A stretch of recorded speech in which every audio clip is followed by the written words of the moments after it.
Hello बच्चों, तो आज हम शुरू करने जा रहे हैं पाठ 13 अविकारी शब्द इन डिक्लाइनेबल वर्ड, जो कि पुस्तक हिंदी व्याकरण कक्षा 4 का पाठ है। हिंदी भाषा में कुछ शब्दों के रूप में परिवर्तन होता है। इन शब्दों को विकारी शब्द कहते हैं। संज्ञा, सर्वनाम, विशेषण एवं क्रिया विकारी शब्द हैं क्योंकि इनके रूप में परिवर्तन होता है, लेकिन इसके विपरीत कुछ शब्दों के रूप में कभी भी परिवर्तन नहीं होता। जैसे मैं तेज दौड़ा, निशा तेज दौड़ी। तो बच्चों, यहाँ पर हमें बताया जा रहा है हिंदी भाषा में कुछ ऐसे शब्द होते हैं जिनमें परिवर्तन होता है, उन्हें हम विकारी शब्द कहते हैं।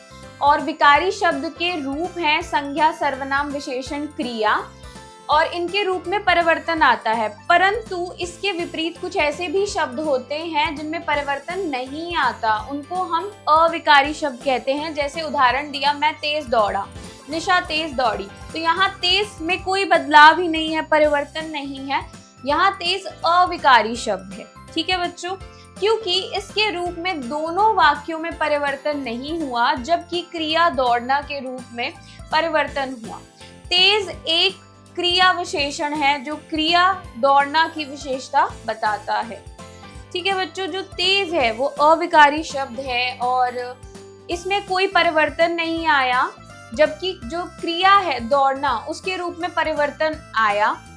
तेज क्रिया विशेषण कहलाता है जो कि क्रिया की विशेषता बताता है। ठीक है बच्चों, इस प्रकार अविकारी शब्द 4 प्रकार के होते हैं: क्रिया विशेषण, संबंध बोधक, समुच्चय बोधक तथा विस्मयादि बोधक।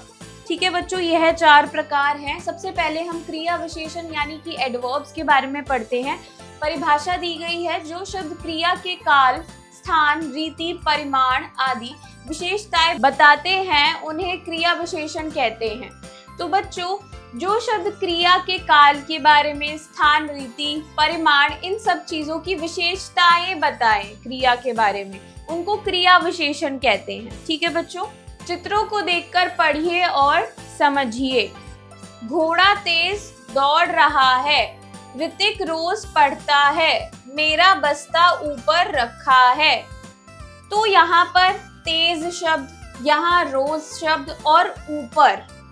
ठीक है बच्चों, यह सभी क्रिया विशेषण हैं क्योंकि ये क्रिया की विशेषता बता रहे हैं। क्रिया तेज के लिए क्रिया दौड़ है, रोज के लिए क्रिया पढ़ता है और ऊपर के लिए क्रिया रखा है। ठीक है बच्चों, इन वाक्यों में रंगीन छपे शब्द क्रिया के समय, स्थान या तथा रीति बता रहे हैं। क्रिया की विशेषता बताने के कारण ये शब्द क्रिया विशेषण कहलाते हैं। ठीक है बच्चों, यह सभी शब्द क्रिया की विशेषता बता रहे हैं, इनको इसलिए हम क्रिया विशेषण कहते हैं। क्रिया विशेषण के भेद, काइंड्स ऑफ एडवर्ब। क्रिया विशेषण 4 प्रकार के होते हैं। पहला, कालवाचक क्रिया विशेषण। इन शब्दों से क्रिया के होने के समय का बोध होता है, जैसे जब, तब, तब, कल, परसों, हमेशा, रोज, आज, अभी, सदा, अक्सर, कभी कभी, आजकल, प्रतिदिन, लगातार, बार बार, दिन भर, पहले आदि। कालवाचक क्रिया विशेषण जानने के लिए प्रश्नवाचक शब्द है कब। तो बच्चों, कालवाचक जो क्रिया विशेषण होता है वो क्रिया के होने का समय बताता है। जैसे उदाहरण यहाँ पर बहुत सारे दिए हैं, जैसे कि आजकल, प्रतिदिन, लगातार, दिन भर, बार बार, पहले इत्यादि। और क्रिया विशेषण के लिए जानने के लिए उसको हमारा एक प्रश्नवाचक शब्द होता है कब।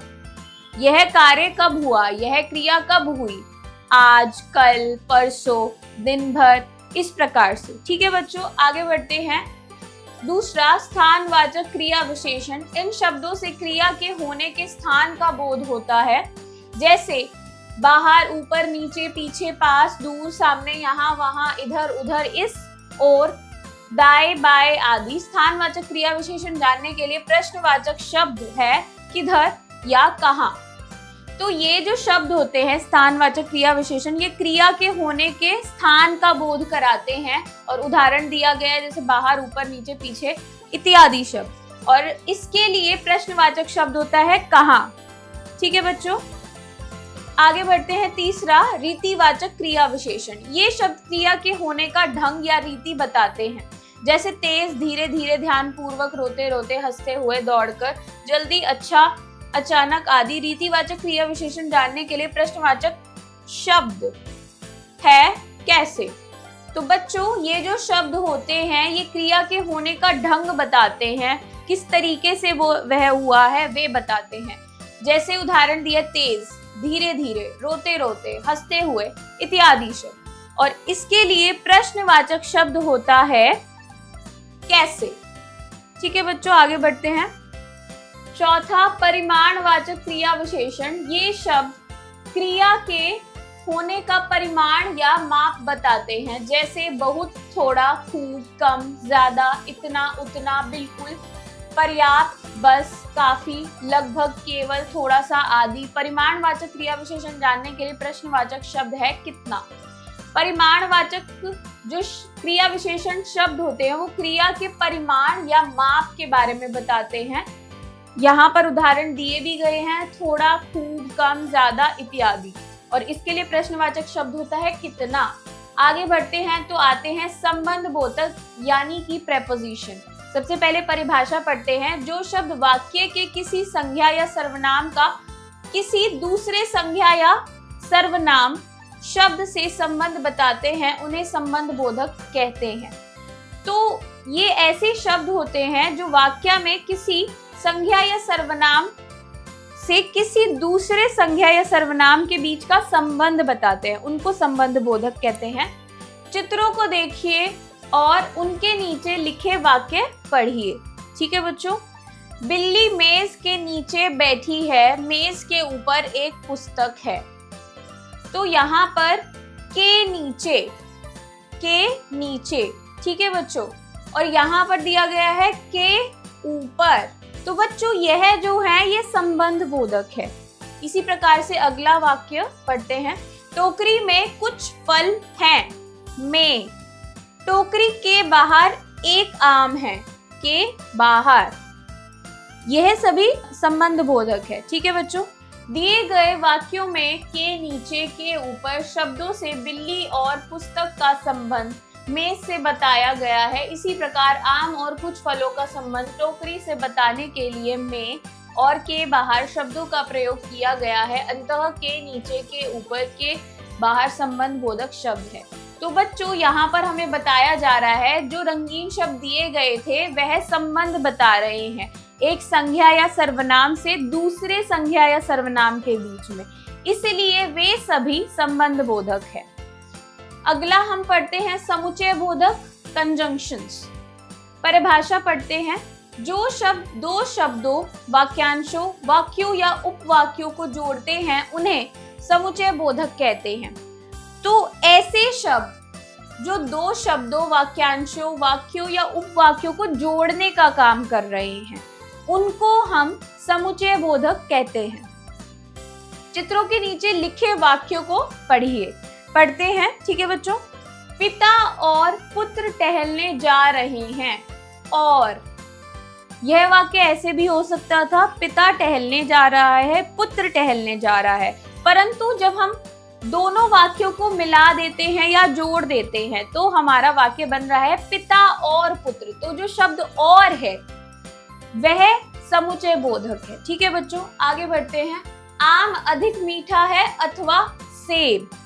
तो अथवा शब्द, अंजू तथा मंजू दोनों बहनें हैं, तथा यह भी समुच्चय बोधक है। ठीक है बच्चों, इन वाक्यों में और, अथवा, तथा शब्द दो शब्दों अथवा वाक्य खंडों को जोड़ रहे हैं, अंततः ये योजक अथवा समुच्चय बोधक शब्द कहलाते हैं।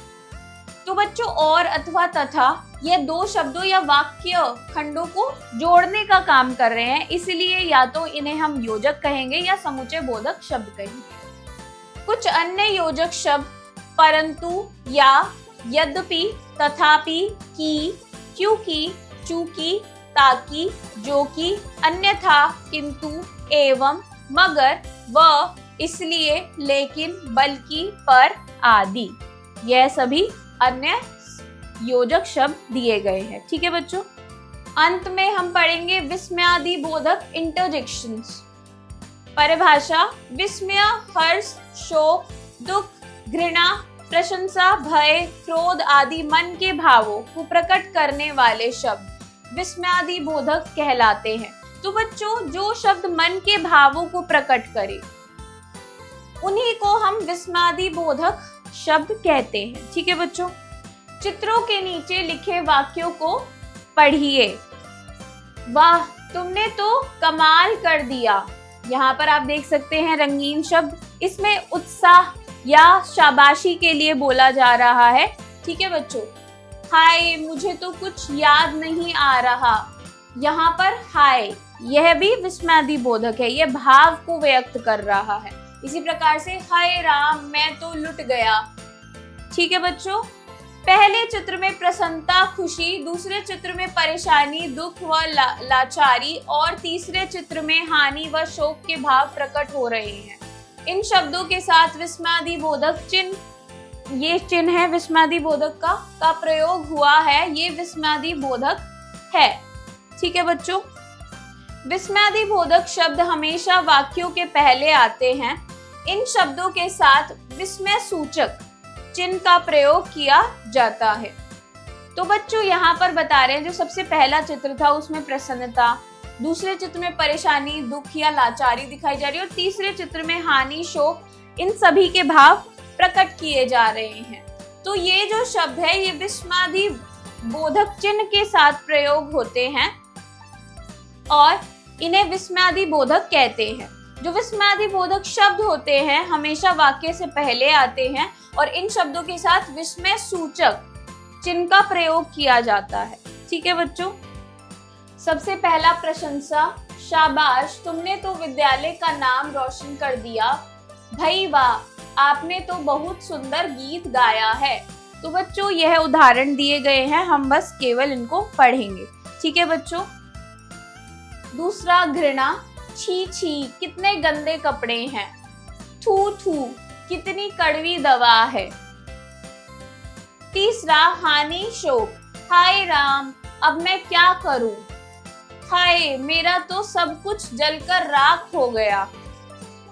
चौथा प्रसन्नता: वाह, मजा आ गया। आह, कितनी सुंदर धूप निकली है। पांचवा भय या डर: बाप रे बाप, कितना बड़ा सांप। अरे, कितना बड़ा कुत्ता। छठा परेशानी, पीड़ा: उफ, कितनी गर्मी है यहाँ। उफ, अभी तक बस नहीं आई। इस पाठ में हमने सीखा क्रिया की विशेषता बताने वाले शब्द क्रिया विशेषण कहलाते हैं। जो क्रिया की विशेषता बताते हैं उनको क्रिया विशेषण कहते हैं। क्रिया विशेषण 4 प्रकार के होते हैं: कालवाचक, स्थानवाचक, रीतिवाचक और परिमाणवाचक। यह 4 प्रकार है: कालवाचक, स्थानवाचक, रीतिवाचक और परिमाणवाचक। ठीक है बच्चों। अभ्यास: मौखिक कौशल ओरल स्किल। निम्नलिखित प्रश्नों के मौखिक उत्तर दीजिए। प्रश्न 1, कौन से क्रिया विशेषण का प्रयोग आप अपनी रोज की बातचीत में करते हैं। तो बच्चों, उत्तर होगा हम 4 प्रकार के क्रिया विशेषण का प्रयोग करते हैं रोजमर्रा की बातचीत के लिए। सबसे पहला कालवाचक, दूसरा स्थानवाचक, तीसरा रीतिवाचक, चौथा परिमाणवाचक। ठीक है बच्चों। प्रश्न 2, कोई 2 वाक्य बोलिए जिनमें समुच्चय बोधक का प्रयोग हुआ हो। मैं और मेरी माँ बाजार गए। दूसरा वाक्य, तुम्हें कॉफी पसंद है या चाय। प्रश्न 3, चोट लगने पर आपके मुंह पर कौन सा भाव आता है। परेशानी, दुख का भाव। प्रश्न 4, मनपसंद खिलौना मिलने पर मन में कौन सा भाव आता है। प्रशंसा का भाव आता है। बहुविकल्पीय प्रश्न, मल्टीपल चॉइस क्वेश्चंस। प्रश्न 1, सही उत्तर पर सही का चिन्ह लगाइए। क, महिमा के घर डैश एक पौधशाला है। पहला के ऊपर, दूसरा के पास, तीसरा की ओर। उत्तर होगा के पास। ख, सूर्य अस्त होने डैश वह आश्रम जा पहुंचा। पहला के बाद, दूसरा के पीछे, तीसरा के आगे, उत्तर होगा के बाद। ग घर डैश निकल जाओ, पहला के पीछे, दूसरा के बाहर, तीसरा के आगे, उत्तर होगा के बाहर। घ नन्हा बालक अपने साथियों डैश आम के बगीचे में गया, पहला के पास, दूसरा के साथ, तीसरा की ओर, के साथ होगा उत्तर। अड़ पेड़ डैश कौन सो रहा है, पहला के पीछे, दूसरा के नीचे, तीसरा के ऊपर, उत्तर होगा के नीचे। प्रश्न 2, उचित क्रिया विशेषण भरकर वाक्य पूरा कीजिए। क डैश काम करने से स्वास्थ्य बिगड़ जाएगा, ज्यादा काम करने से।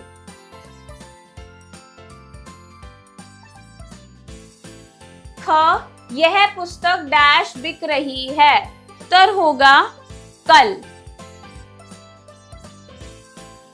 ग मैं डैश दिल्ली जाऊंगा डैश वहां आपसे मिल लूंगा, उत्तर होगा कल, यहाँ उत्तर होगा परसों।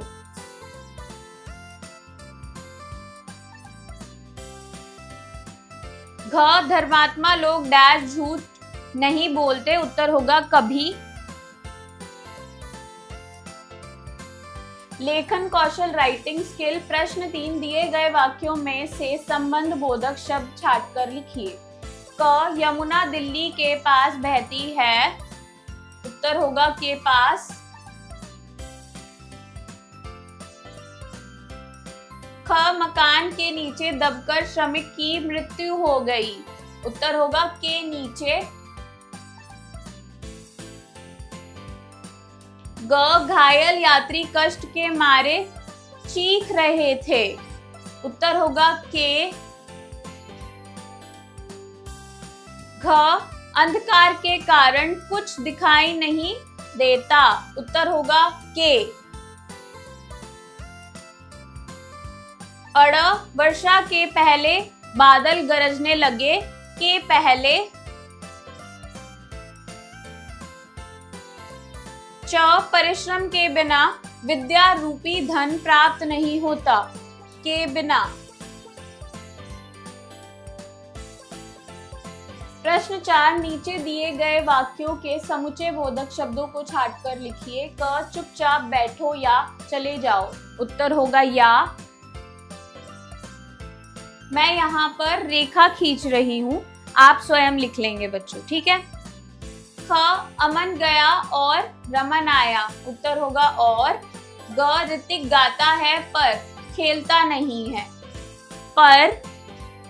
घ साक्षी नहीं जाएगी तो मैं जाऊंगी, तो। अड़ पारस बहुत तेज भागा परंतु समय पर ना पहुंच पाया, परंतु। प्रश्न 5, दिए गए वाक्यों में से विस्मयादि बोधक शब्दों को छांटकर लिखिए।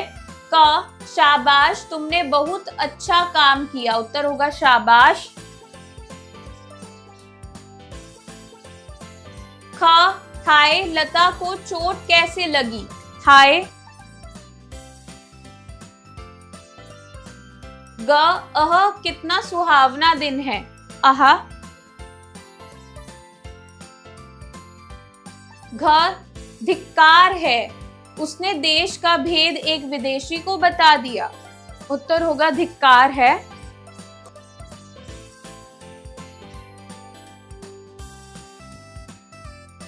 अड़ हाय रे अब तो दर्द सहा नहीं जाता, हाय रे। च अरे तू तो बड़ा सुस्त है, उत्तर होगा अरे। प्रश्न 6, दिए गए विस्मयादि बोधक शब्दों से वाक्य बनाइए।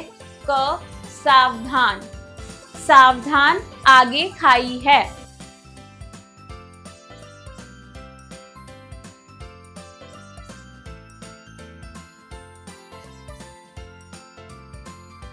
ख काश, काश मैं अमीर होती।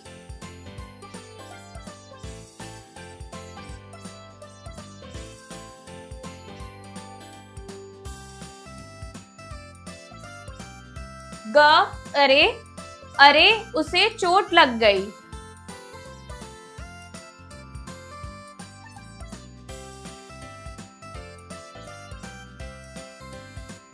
घ शाबाश, शाबाश तुम जीत गए।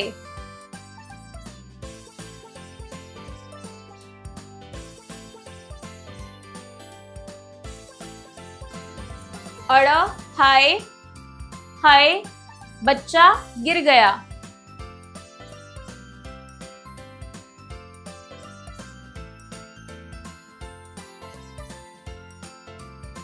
तो बच्चों, मैं आशा करती हूँ कि आपको यह पाठ समझ में आया होगा। हम मिलते हैं अगली कक्षा में। Bye bye.